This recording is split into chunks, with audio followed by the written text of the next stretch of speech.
Hello everybody, I am doctor श्रद्धेय कटियार। और आज हम लोग फिर से एक नए टॉपिक पर डिस्कस करने वाले हैं, और नया भी है और इम्पॉर्टेंट भी है, और वो है विटामिन डी। और आपको लगता होगा कि आजकल सभी लोगों को विटामिन डी डिफिशियंसी क्यों होती है। तो विटामिन डी भी जैसा नाम से एक विटामिन है, और ये फैट सॉल्युबल विटामिन है। तो फैट सॉल्युबल विटामिन कौन से होते हैं? ए, डी, ई, के। एंड वाटर सॉल्युबल विटामिन कौन से होते हैं? B and C. तो सिंपली याद रखना है, B and C are water soluble, and remaining जो ए, डी, ई के बच्चे वो फैट सॉल्युबल। तो जब फैट होगा वहाँ विटामिन डी होगा, है ना। विटामिन डी कहाँ होगा? जहाँ फैट होगा। तो विटामिन डी के जो सोर्स है, हमको बताया जाता है कि वो सनलाइट है ऑब्वियसली। फिर लोगों को लगता है कि सप्लीमेंट्स कुछ फूड में भी होते हैं, लाइक एग्स वगैरह या कुछ फिश वगैरह, उनमें भी होता है। कुछ रेड मीट में भी विटामिन डी होता है। बट अगर आप सोचो कि आपका अगर फैट डाइजेशन अच्छा नहीं है, आप फैट डाइजेस्ट नहीं कर सकते, तो जब आप फैट डाइजेस्ट नहीं कर सकते तो विटामिन डी की डिफिशियंसी हो जाएगी। जो भी डाइट के थ्रू जो विटामिन डी आएगा वो आप एब्जॉर्ब नहीं कर पाओगे। अब सनलाइट से कैसे विटामिन डी बनता है? सनलाइट से विटामिन डी, सनलाइट केवल एक ट्रिगरिंग एजेंट है, उससे कोई विटामिन डी नहीं बनने वाला। विटामिन डी बनता है कोलेस्ट्रॉल से। जी हाँ, कोलेस्ट्रॉल से। कोलेस्ट्रॉल जो आपकी स्किन सेल्स में होता है, और सनलाइट, पूरी सनलाइट उसके लिए रिस्पॉन्सिबल नहीं है उससे बनाने के लिए। जो सनलाइट में टाइप बी यूवी रेज होती है, सब यूवी रेज भी नहीं, टाइप बी यूवी रेज।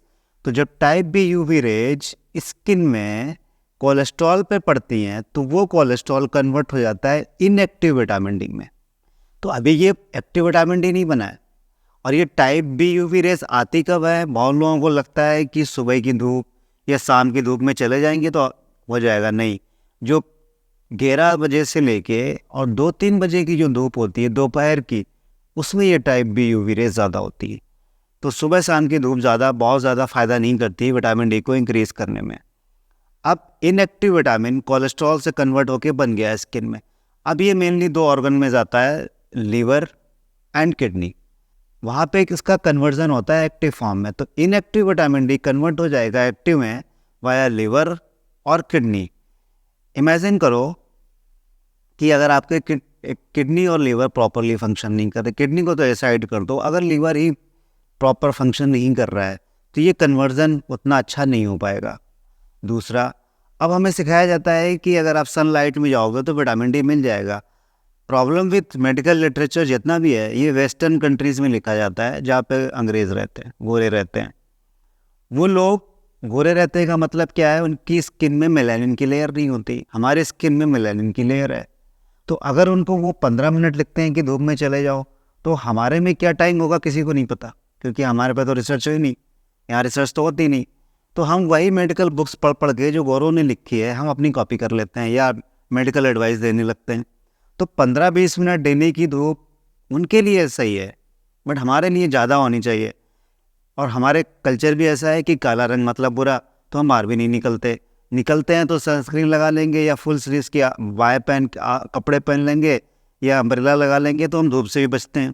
और हमारे यहाँ वो कल्चर भी नहीं है कि बीच पे गए या छत पे गए और धूप में पड़े हुए हैं केवल अंडरगारमेंट्स में, वो कल्चर भी नहीं है। और हमारी स्किन में, मोटी स्किन में मेलानिन की लेयर भी है, वो सनलाइट को आने नहीं देगी।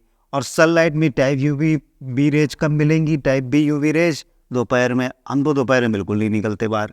तो अगर आपको सन से ही सिर्फ विटामिन डी का जो लेवल है वो इंक्रीज़ करना है, तो आपको एक लेबर वाली लाइफस्टाइल जीनी होगी। जैसे लेबर सड़कों पे बाहर बिल्डिंग्स बनाते हैं, 12-13 घंटे धूप में रहते हैं, उस केस में आपका विटामिन डी का लेवल बढ़ सकता है वाया सनलाइट।